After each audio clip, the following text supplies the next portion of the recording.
അടുത്ത കാലത്ത് ഞാൻ ഒരു സിനിമയിൽ, അത് പക്ഷെ പൈസയുടെയോ പ്രോഗ്രാമിൻ്റെയോ ഒന്നും അല്ല, ഉഗ്രം പ്രൊഡക്ഷൻ ഹൗസ് ആയിരുന്നു, എല്ലാം നല്ലതായിരുന്നു. എനിക്ക് സംവിധായകൻ ഒന്നാമത് ഒരു 3-4-5 പേര് ഒരുമിച്ച് നമ്മളോട് ഇങ്ങനെ ചെയ്യും അങ്ങനെ ചെയ്യും ഇങ്ങനെ ചെയ്യുന്നു പറഞ്ഞാൽ ഞാൻ ഭയങ്കര കൺഫ്യൂസ്ഡ് ആവുന്നുണ്ടായിരുന്നു. അപ്പോൾ എനിക്ക് മനസ്സിലാവുന്നില്ല എന്ന് പറയുമ്പോൾ അവർ, നിങ്ങൾ സീനിയർ ആയിട്ടുള്ള ആർട്ടിസ്റ്റ് ഞങ്ങളെ ഹാസ്യമാക്കാനോ ഞങ്ങളെ ആക്ഷേപിക്കാനോ ആണ് നിങ്ങൾ അങ്ങനെ പറയുന്നതെന്ന് അവരത് ഇൻ്റർപ്രറ്റ് ചെയ്ത്. 3-ാമത്തെ ദിവസമായപ്പോൾ എനിക്ക് വർക്ക് ചെയ്യാൻ പറ്റാതെ ഞാൻ ആ സിനിമയിൽ നിന്ന് പോയി. ഞാൻ പറഞ്ഞു എനിക്ക് പറ്റുന്നില്ല. അപ്പോൾ അവർ കൈ കൊടുത്ത് ശരി എന്നാൽ പിന്നെ പിരിയാമെന്ന് പറഞ്ഞു. കാരണം ചില കാര്യങ്ങൾ അഭിനയിക്കാൻ ഞാൻ ഒരുപാട് ക്വസ്റ്റ്യൻസ് ചോദിക്കുന്ന ആളാണ്. അതെന്താ അങ്ങനെ, ഇതെന്താ ഇങ്ങനെ, എനിക്ക് ഈ ക്യാരക്ടർ എന്തുകൊണ്ട് അങ്ങനെ ഇന്ന് അങ്ങനെ അങ്ങനെ ഒരുപാട് ക്വസ്റ്റ്യൻസ് ചോദിക്കും ഞാൻ. അപ്പോൾ അത് അവർക്കത് ഇഷ്ടപ്പെടുന്നുണ്ടായിരുന്നില്ല. ഞങ്ങൾ പറയുന്ന പോലെ ചെയ്താൽ മതി. പുള്ളി ജെസ്റ്റേഴ്സ് വരെ നമുക്ക് പറഞ്ഞു തരുന്നുണ്ടായിരുന്നു. കൈ ഇങ്ങനെ എടുത്തിട്ട് പറ. അപ്പോൾ എനിക്ക് ഇങ്ങനെ കൈ എടുക്കാൻ തോന്നുന്നു. അങ്ങനെ ഇങ്ങനെ കൈ എടുക്കും. അങ്ങനെയല്ല, എനിക്ക് ആ കഥാപാത്രത്തിൽ കയറിയാലേ എനിക്ക് അഭിനയിക്കാൻ പറ്റും. അപ്പോൾ ഇങ്ങനെയുള്ള ക്ലാഷസ്. അപ്പോൾ നമുക്ക് ശരിക്കും പറഞ്ഞാൽ കണക്കല്ല സിനിമ. 1+1 എഴുതി 2 പറഞ്ഞ് കിട്ടൂല. ഇത് കെമിസ്ട്രിയാണ്. ചില കാര്യങ്ങൾ ഒക്കുമ്പോഴേ ശരിയായി വരുള്ളൂ. H2ഉം Oയും കൂടെ ചെയ്യുമ്പോഴേ വെള്ളമാവുള്ളൂ. അത് കറക്റ്റായിട്ടുള്ള കെമിസ്ട്രിയും ബാലൻസും വന്നില്ലെങ്കിൽ അപ്പം നമ്മൾ അതിന് ഇപ്പം മനസ്സുകൊണ്ട് പ്രിപ്പയർഡാണ്. എല്ലാ സിനിമയിലും നമ്മളെ വിളിച്ചാൽ ഉടനെ ഇത് വർക്ക് ആവണമെന്നില്ല. ഇതൊക്കെ ലേണിംഗ് അല്ലേ. നമ്മളവിടെ പോയിട്ട് അനുഭവങ്ങൾ ഉണ്ടായിക്കൊണ്ടേയിരിക്കണം ഓരോ സിനിമയും. നമ്മുടെ ലൈഫും അങ്ങനെയല്ലേ.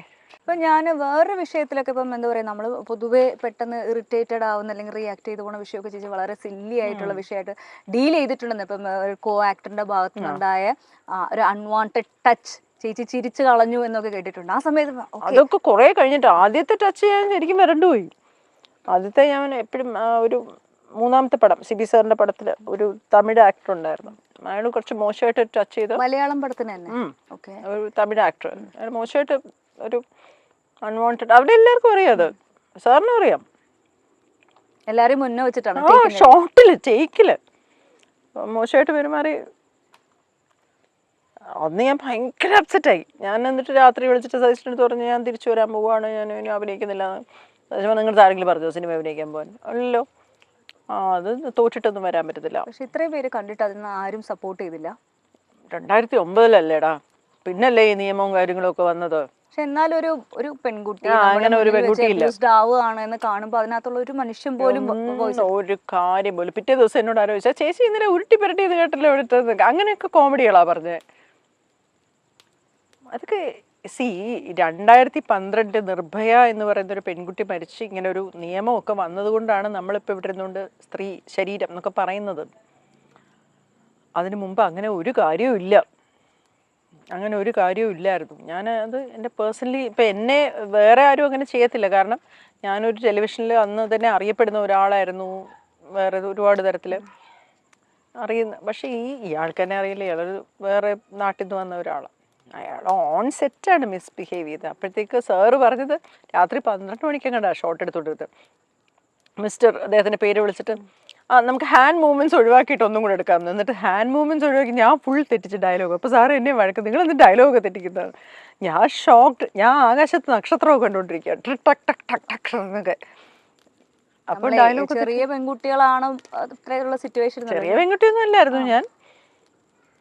പക്ഷെ ഏത് പെൺകുട്ടിയായാലും ഏത് സ്ത്രീ ആയാലും നമ്മൾ പെട്ടെന്ന് നമുക്ക് ശീലമില്ലാത്ത കാര്യം സംഭവിക്കുമ്പോൾ നമ്മളിങ്ങനെ ഷോക്കായിപ്പോൾ ഞെട്ടി നിൽക്കും.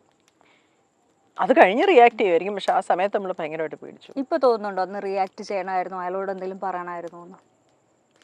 ഞാൻ പിറ്റേ ദിവസം അയാൾക്ക് പണി കൊടുത്തു. പിറ്റേ ദിവസം അയാൾക്ക് എന്റെ മുഖത്ത് നോക്കി ഡയലോഗ് പറയണം. 16 ടേക്ക് എടുത്തു, ഞാൻ 10 എടുത്തുള്ളായിരുന്നു. അയാൾ എന്റെ മുഖത്ത് നോക്കി സാർ എന്നിട്ട് അവസാനം ചോദിച്ചു, നിങ്ങൾക്ക് കൊടാക്കുന്ന വല്ല പിന്നെ എന്താ കമ്മീഷൻ വല്ലതും കിട്ടുന്നുണ്ട്, ഞാൻ ഈ ഷോർട്ട് എടുത്തോട്ടെ എന്നെ പാർവതി, അങ്ങനെ നോക്കി പേടിപ്പിക്കാതെ എന്ന്. ഞാൻ പറഞ്ഞു ഞാനെന്ത് ചെയ്യും സാർ, അയാൾ ഡയലോഗ് പറയാൻ പറയുന്നത്. അയാളിങ്ങനെ ഒരു വലിയ ടേക്കാ കേട്ടോ റീത്തേ എന്ന് പറഞ്ഞ് നടന്ന് വന്നിട്ട് എന്നെ ഇങ്ങനെ മുഖത്തോട്ട് തൂക്കണം.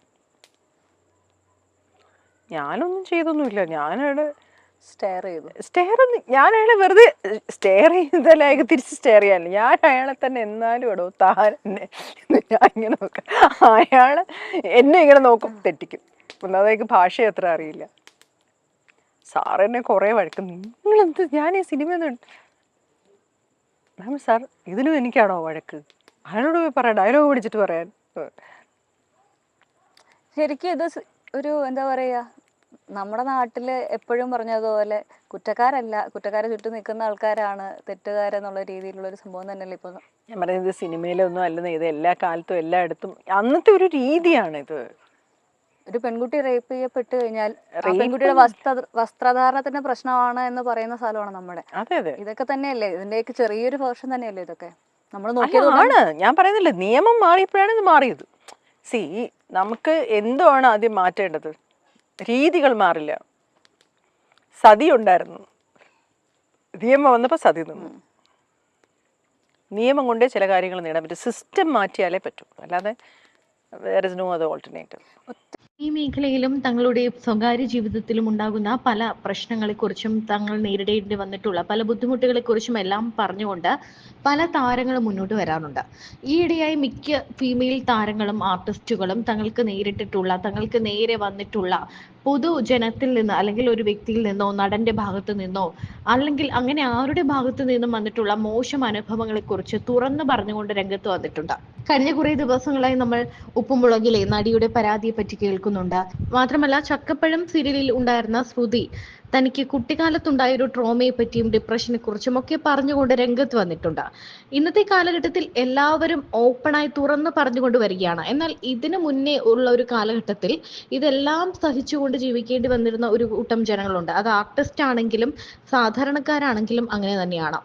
ആർട്ടിസ്റ്റുകൾക്ക് എന്തെങ്കിലും നേരിട്ടാൽ അവരങ്ങനെ നടന്നിട്ടല്ലേ ഇങ്ങനെ നടന്നിട്ടല്ലേ എന്നാണ് കൂടുതൽ ആളുകളും പറയാറുള്ളത്. ഇപ്പോൾ തനിക്കെതിരെ വന്നിട്ടുള്ള താൻ നേരിട്ടിട്ടുള്ള കുറേ സംഭവങ്ങളെ കുറിച്ച് പറയുകയാണ് മാലാ പാർവതി. നമ്മൾ തളർന്നു പോകും. കാരണം നമുക്ക് സപ്പോർട്ട് ചെയ്യാൻ ആൾക്കാരുണ്ടെങ്കിൽ, ഇപ്പം എനിക്ക് എൻ്റെ ഫാമിലിയെ നോക്കണം.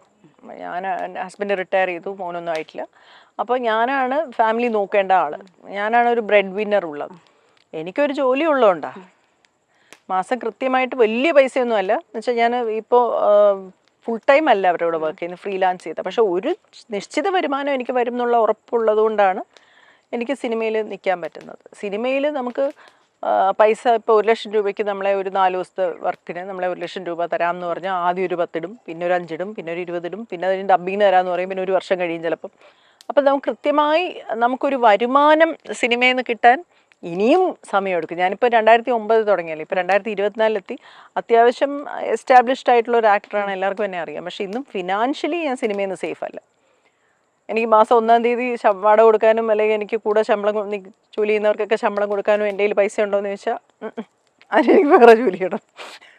ഇത് ശരിക്കും പറഞ്ഞാൽ വലിയൊരു ദിലമയാണ്. കാരണം എന്ന് വെച്ചാൽ അത്യാവശ്യം സിനിമകൾ ചെയ്തുകൊണ്ടിരിക്കുന്ന സമയത്ത് നമുക്ക് മറ്റു ജോലിക്ക് ഈ പറഞ്ഞ പോലെ ഫുൾ ടൈം ഒരു ജോബിന് ആർക്കും പോകാൻ പറ്റുന്നുണ്ടാവില്ല. അപ്പം അല്ല, പക്ഷേ എനിക്ക് ചിലവുള്ളതുകൊണ്ടാണ് കേട്ടോ.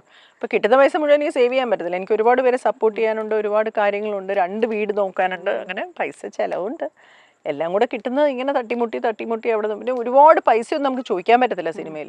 നമ്മളെ മിക്കവാറും വിളിക്കുമ്പോൾ നിങ്ങൾ പറയാമെന്നാണ് ഞാൻ പറയാം. നിങ്ങൾ എത്ര രൂപയാണ് പറയുന്നത്, അത് നിങ്ങളുടെ ബഡ്ജറ്റ് പറയാൻ ഞാൻ അതനുസരിച്ച് ചെയ്യാം. അങ്ങനെ പറഞ്ഞില്ലേ നമുക്ക് വർക്കും കിട്ടത്തില്ല. ഈ വർക്ക് എന്ന് പറയുന്ന ഇതൊരു അൺസ്റ്റെബിലിറ്റി. നമ്മൾ കൃത്യമായ എമൗണ്ട് ചോദിച്ചു കഴിഞ്ഞാൽ ചിലപ്പോൾ നമുക്ക് നാളെ വർക്കിന് വിളിച്ചോളണം ഒരിക്കലും ഇല്ലല്ലോ, അന്ന് തന്നെ മാറ്റും. ചോദിച്ചോ അടുത്തെങ്കിലും പൈസ? അടിപൊളി. അല്ല അതൊരു അത് വളരെ എന്താ പറയാ, നമ്മള് പ്രത്യേകിച്ച് എനിക്ക് തോന്നുന്നത് സ്ത്രീകൾക്കാണ് അത്. സ്ത്രീകൾക്കൊന്നുമല്ല, പുരുഷന്മാർക്കും എസ്റ്റാബ്ലിഷ് ചെയ്യുന്നതിന് മുമ്പ് ആണും പെണ്ണൊക്കെ ഒരുപോലെ തന്നെ. കാശക്കാരെങ്കിലും ചോദിച്ചാൽ ബാലേട്ടൻ പറയുമായിരുന്നു, ഏതാ അടിയന്മാരെല്ലാം കൂടെ കാശ് ചോദിച്ചു കഴിഞ്ഞാൽ പിന്നെ ഇവിടെ വിളിക്കുകയായിരുന്നു, എന്റെ ഏർപ്പാട്. ബാലേട്ടൻ ബാലേട്ടൻ എന്നെ ഏർപ്പാട് കാശ് ചോദിച്ചാൽ പിന്നെ വിളിക്കുകയല്ലോ കേട്ടോ, പിന്നെ ഫോണും എടുക്കുകയല്ല, വലിയ കുഴപ്പമായിട്ടൊക്കെ പറയുമായിരുന്നു. അങ്ങനെയൊന്നുമില്ല.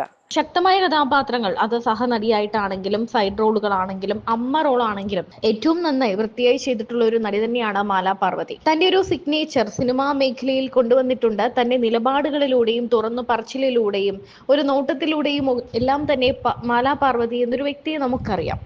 പ്രശസ്ത നാടക ചലച്ചിത്ര നടി കൂടിയാണ് മാലാ പാർവതി. തനിക്ക് ഒരു ആക്ടർ, ഒരു നടന്റെ, അന്യഭാഷാ നടന്റെ പക്കൽ നിന്നും നേരിടേണ്ടി വന്നിട്ടുള്ള ഒരു ദുരനുഭവത്തെക്കുറിച്ച് നടി ഒരു ഇന്റർവ്യൂവിൽ ഇപ്പോൾ തുറന്നു പറഞ്ഞിരിക്കുകയാണ്. താൻ ഞെട്ടിവിറച്ചു പോയൊരു സംഭവമായിരുന്നു അതെന്നും തനിക്ക് കിളി പറന്നു പോയി, അതിൽ നിന്നും പുറകോട്ട് അല്ലെങ്കിൽ മുന്നോട്ട് വരാൻ കുറച്ച് താമസിച്ചു എന്നും എല്ലാം നടി പറയുന്നുണ്ട്. മാലാ പാർവതി ഇങ്ങനെ തനിക്ക് നേരെ വരുന്ന മോശം ഇൻസിഡൻസിനെ എല്ലാം അനുഭവങ്ങളെ ചിരിച്ചു തള്ളാറുണ്ട് എന്ന് അവതാരകയുടെ ചോദ്യത്തിനാണ്, ആ ഒരു സ്റ്റേജിലേക്ക് എത്താൻ തന്നെ ഒരുപാട് സ്ട്രഗിൾ ചെയ്യേണ്ടി വന്നിട്ടുണ്ട്. കാരണം നമ്മൾ ഒരു കാര്യം ഇത് തമാശയായിട്ട് കണ്ട് അല്ലെങ്കിൽ ചിരിച്ചു തള്ളണമെങ്കിൽ അത് അത്രയും നാൾ നമ്മളെ അത്രയധികം വേദനിപ്പിച്ച് അത് വേദനിക്കാത്തൊരു അവസ്ഥയിലേക്ക്, അല്ലെങ്കിൽ ആ ഒരു അപമാനം തോന്നാത്ത അവസ്ഥയിലേക്ക് നമ്മളെ എത്തിച്ചാൽ മാത്രമേ അത് പറ്റൂ. അത്രയും ഒരു അനുഭവത്തിലൂടെ കടന്നു വന്ന ഒരാളാണ് താനെന്ന് മാലാ പാർവതി തുറന്നു പറയുന്നുണ്ട്. ഒരു ഷൂട്ടിങ്ങിനിടെ തനിക്ക് നേരെ ഉണ്ടായ ഒരു അതിക്രമത്തെ കുറിച്ചാണ് നടി പറയുന്നത്. താൻ ഞെട്ടിപ്പോയി എന്നും താരം പറയുന്നുണ്ട്.